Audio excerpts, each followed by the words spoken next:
I've waited a very long time to make this video. I saw Star Wars The Force Awakens in theaters, and I waited for it to come out of theaters.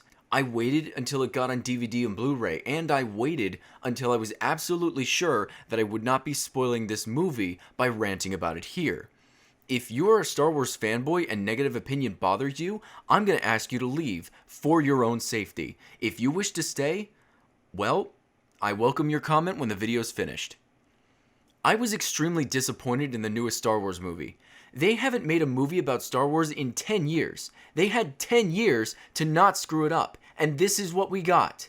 The entire movie was mediocre. Now let's start from the beginning, okay? Kylo Ren is stronger than Darth Vader. This is cool. I had no idea who the bad guy was, and I should be intimidated by him. He stops a blaster laser in the air. That's impressive. Then, we meet the two main characters. And we have to endure this disgusting forced love thing, okay? Stop making characters fall in love. I'm done with this idea that we have to make characters fall in love with each other. We're in the 21st century, the era of the friend zone, okay? We can go without it. Now, why do I say that? Why is this so important to me? Because Han is back, and I don't care that he dies. By the way, spoiler alert, Han dies, and I didn't care at all. Maybe if you had taken the time to redevelop his character for us instead of forcing these unnecessary scenes where the main characters awkwardly look at each other and harvest emotions, I would have had enough time to start connecting with Han again. I haven't seen him since episode 6. Now that was not the last movie you guys made, remember? You left off at 3, cause you went back in time. Yeah, so I don't remember Han, and just popping him in the movie doesn't make me go, "Aw, Han, I love him. He's grown up. He should have changed, and I want to know more about him before you kill him off. You could have actually hurt me with his death, but you chose to make it mean nothing to me, and that hurts me more than his death did." Now let's focus on the bad guy a little bit. Last I talked about him, he sounded cool, right? Well, he kidnaps the female protagonist. That's evil. And then he just rips off his mask for no reason. Why did you even have this stupid mask on in the first place? You do not take that off. You committed to a mask in memory of your grandfather. Why would you even take it off? Plus, your face is the most unsymmetrical face I've ever seen in my life. But don't get me wrong, you have great hair. But why wouldn't you cut that off? Darth Vader didn't have hair. I'm thinking you know less about Darth Vader than you lead us to believe. And what is that all about anyway? He wants to finish what Darth Vader started. Why? He literally had no connection with him. Then, the more I watched the movie, the more I realized this character, Kylo Ren, was exactly like Darth Vader. But not this Darth Vader, this one. The whiny, crying, never gets his way Anakin Skywalker. Literally the most annoying character in Star Wars, and yes, I took this into deep consideration. This whiny kid is supposed to be the hero. He's supposed to be the guy who brings greatness and balance, and I'm supposed to root for him. But every time he talked, I just hoped that he would die, and guess who has the same personality? As soon as I saw the Kylo Ren that they cooked up, the evil antagonist, and he was literally the same character as Anakin Skywalker, I wanted to jump out of my seat and scream, "No! How could you do this again? Anakin was a joke. He ruined Darth Vader for everyone, and you did it again. How could you be so stupid?" This picture is the most accurate picture I've ever seen in my entire life. So we move forward in the film and Han dies, and I'm supposed to care. They decide to try to kill Kylo. Now I'm gonna skip the boring parts here and get to the major fight, okay? Kylo versus Rey. And guess who wins? Rey wins. Kylo is supposed to be this dark Padawan who has trained for years. He has the ability to read people's minds with the Force. He stops laser fire in midair.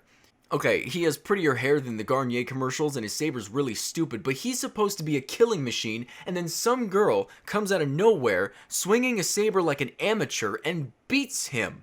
Yeah, Darth Vader would have been really impressed. And then you get to the end. We find Luke, we finally find Luke. And then we stare at him for 7 hours. Now I wish I was making that up, but I counted and it's exactly 7 hours. Now my question is why? Why did I wait 10 years for this Star Wars? I paid money to go watch it in theaters and I wanted my money back as soon as I left. Jurassic World was better than that movie, and that shouldn't have happened. This is Star Wars. This was supposed to be the movie of the century, and it was mediocre. Why? Yeah, okay, I went to go see Star Wars, so it was my fault. But I could have watched any of the Star Wars movies and had the same experience, and that's not what I want. Every movie should make me feel something. Good or bad, it should make me feel different. And this movie was just more Star Wars. I felt no different than I did watching any of the other Star Wars films. You know what I did? I went back and rewatched them, 1 through 6, and you know something? They're all mediocre. I understand that for their time they were great. At least 4, 5, and 6 were. 1, 2, and 3, what's your excuse? There should be no reason this happened, and I'm not mad because I'm a hater. I'm also not mad because I'm a fan. I'm upset because this movie made me feel cheated. I felt as though they grabbed a movie series I loved as a kid, generically flipped it, and used the title to make money, and it worked. And so many are waiting eagerly for the second film, and who knows, maybe it'll be good. If you liked the movie, I'm glad, and I'm envious. I wish I could have enjoyed it, but it was not good. I have a level of quality that I look for in films. I will not give you a pass because you're named after something I like. You get minus points for that, my friend. Now you might say, Barry, this is an odd topic. You don't review movies. You don't rant like this. Why are you making this video? Because everyone has a separate opinion on everything, and I am done with those who feel that opinions can be wrong. I was on Skype with my brother and his friends, and one of his friends is a huge Star Wars fanboy. The question was posed, did you enjoy the movie? And upon saying no, this was his reply to me. Barry, if you gave me 30 minutes, I'm sure I could convince you that the newest Star Wars was a good movie. No, you can't, and here's why. If you hand me a turd, and I tell you it's a turd, and then you polish it and give it back, I won't see the difference. There is no point in wasting your words trying to convince your opinion, because that's just what it is, and just what mine is. Nobody has the right to tell me I'm wrong, just as I didn't tell you that you were wrong. But you can always find the fanboy in the room, the guy who, even knowing that opinions are simply opinions, will try to change them anyway. To me, Star Wars sucked. It was mediocre, and after rewatching Star Wars, I realized they all are. I still have fond memories of Star Wars, and those won't leave, but don't you dare tell me that anyone's opinion is invalid. One last thing for you fanboys out there, Han shot first.